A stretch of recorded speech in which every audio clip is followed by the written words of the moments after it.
way down. I was watching it and running.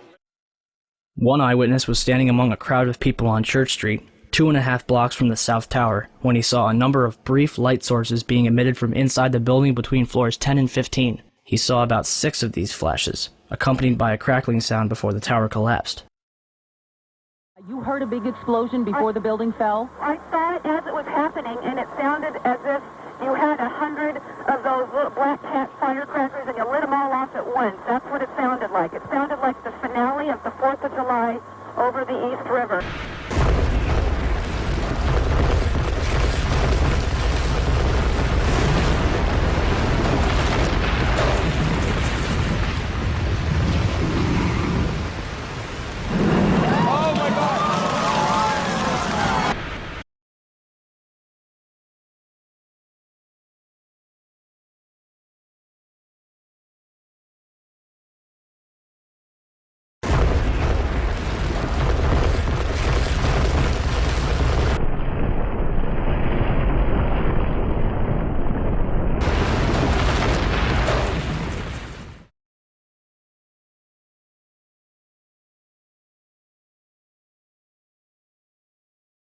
Yeah, here's one of the guys who can tell you I'm okay, all right?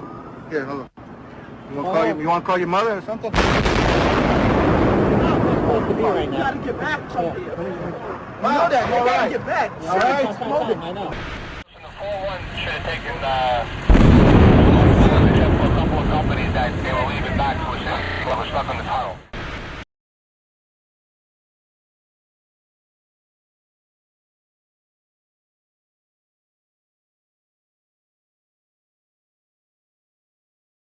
What does science have to say about the collapses?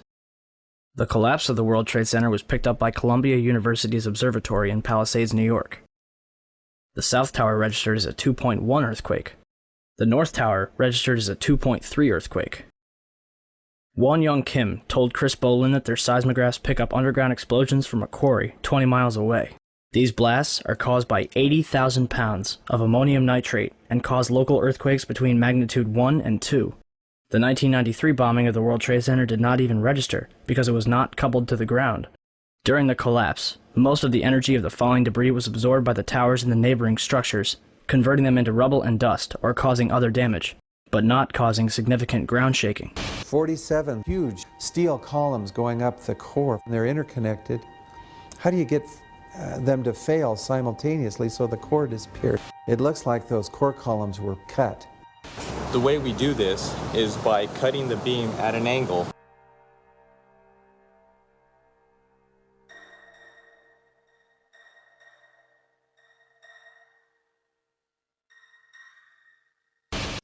And our conclusion is that the building should not have fallen that rapidly if indeed fire caused the collapse.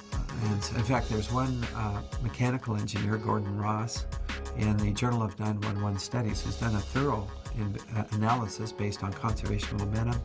If the official story was correct, then the heating that was supposed to cause the failure would have been a much slower event, and it would have been an asymmetric event.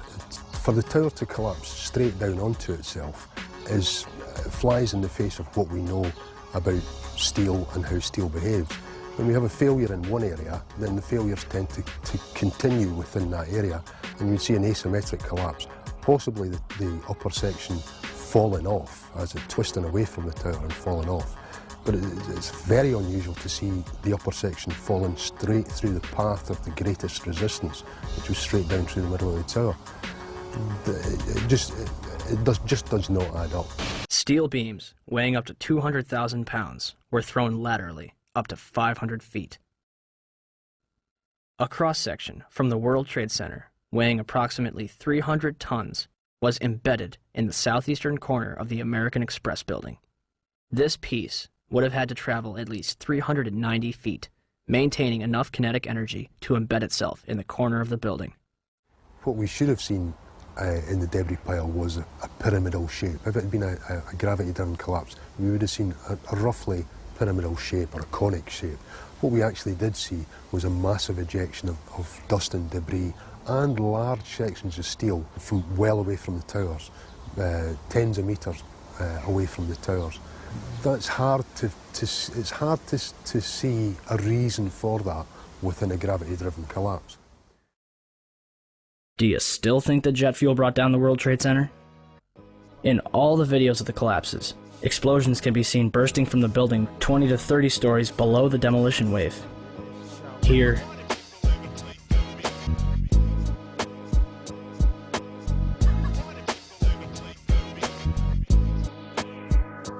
here,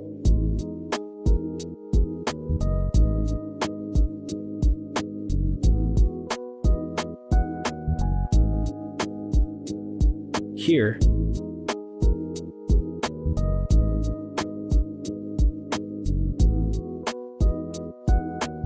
here,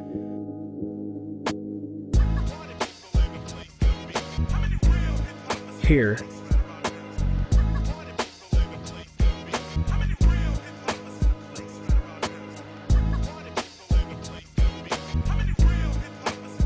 and here. Etienne Sauret was filming her documentary, World Trade Center, the first 24 hours, and caught both collapses on tape. Watch carefully.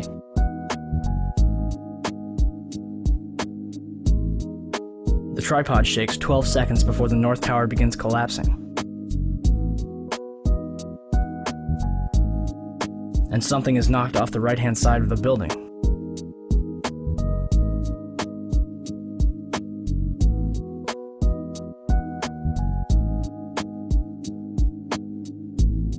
You're probably asking, if there were bombs in the building, how would they get in there without anyone noticing?